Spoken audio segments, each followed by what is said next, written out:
What's up, Kasaywan Nation? Nandito tayo ngayon sa 01 Caloocan at syempre, kilala nyo ba to? Ito si Love Laureano, para sa mga hindi nakakaalam, isa siya sa member ng Team Graffiti. At ngayon, dahil nag-upgrade siya ng kanyang R3 to ZX6RR, rumekta agad kinabukasan sa isa sa mga branch natin sa Caloocan para magpalit ng exhaust. Ayan! Meron tayo dito isang customer, si Love Laureano, at syempre, nagpagawa siya dito ng kanyang motor. Ano po ba yung mga pinakabit ni Madam? So ayan, magpapakabit tayo ng slider and maglalagay din tayo ng radiator guard para mas protected yung bago natin vehicle. Kasi ayun yung unang-una talaga natin dapat na i-install sa motor natin. Para kung sakaling, syempre bago siya, diba, hindi pa ako sanay, baka pa-drop ko siya, wag naman sana, diba? Ayun, protected yung fairings natin. And syempre yung radiator natin, kailangan maprotektahan natin siya since pag nasa expressway tayo, sobrang daming bato-batong lumilipad dyan, protected yung pinaka-radiator natin. And plano rin po pala na magpalit ng pipe. Ayan, syempre hindi... Syempre, dito na tayo sa 01. Oo, sa 01, diba? syempre. Dito, ano, may napili ka na ba? Ang dami nga nahihirapan akong mamili, pero ayan, magta-try tayo kung ano yung mas babagay sa kanya. So, kailangan din natin to guys, kasi parang ano natin yan, warning sign natin yan na, ito na kami, dadaan na kami, gano'n. Pero ayun, syempre, ano, responsable dapat tayo kapag naka-pipe tayo, hindi yung kung saan lang kayong bumabomba-bomba dyan, hindi pwedeng gano'n.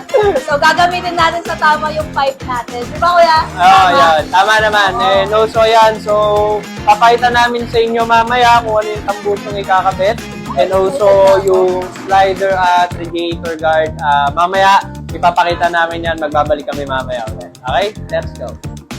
So, what's up, Kasaywan Nation? Siyempre, nandito pa rin kami sa 01 Caloocan. At ayan na, ito yung mga tambucho namin na it's a sound check. Meron pa kami dito sa gilid.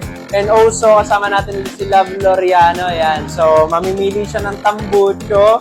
So, sa palagay mo, madam, habang di pa natin sina-sound check, may napipilian ka na ba? Yes, may mga ina-eye na ako sa kanila, pero hindi ko muna ituturo sa inyo, no? And, itatry natin sila kay Zane ngayon, and tignan natin kung ano magugustuhan ko. Pero ang gusto ko kasi kuya talaga tunog is buo lang, and mabase. Para hindi siya masakit sa tenga. Para kahit sige tayo ng bomba dyan sa tabi, wala tayo masyadong maiinis. Kasi kapag matiling masyado, masakit sa tenga eh. So, kailangan gusto ko yung buo lang. Meron yan naman, tsaka ang dami pa natin itatry. So, yun, syempre, dito sa 01, automatic yan, tambucho agad. Ayan, marami pa kami dito tambucho. Iba-ibang tambucho. Meron kami pang lower CC and also from pang higher CC. Ayan, so hindi lang kami pang maliit, kundi pang malakihan din kami talaga. Ayun. Talaga naman gusto ng malaki. Diba yun, diba yun? So, ayan, soundcheck natin to and maya-maya tignan natin kung ano mapipili ni Miss Love Laureano. Abangan niya yan. So, ano, soundcheck na natin? Tara, Let's go. soundcheck na.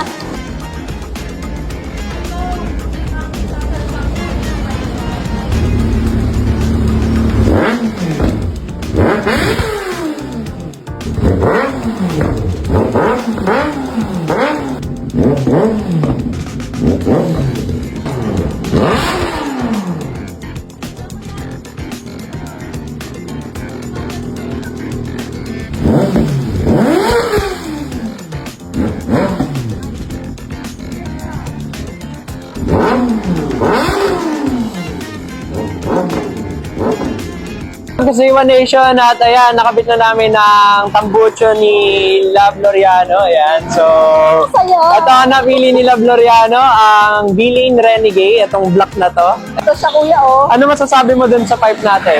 Masaya siya. Masaya? Okay na okay yung tunog na hinahanap ko, nabigay niya sa akin. Kaya siya din talaga yung pinili ko. Plus, bagay siya sa forma ng DXR ko. So, okay siya. Masaya naman ako. Bagay naman, di ba? Sakto sa ulay. Sakto. Sa Ayan. dami ng tinry natin, sa taga ang aking napusuan. So, tinesting niya kasi lahat ng pipe na meron kami. Ito yung nagustuhan niya. And also, di pa dyan nagtatapos kasi bibigyan natin ng sound check at also konting montage. Let's go.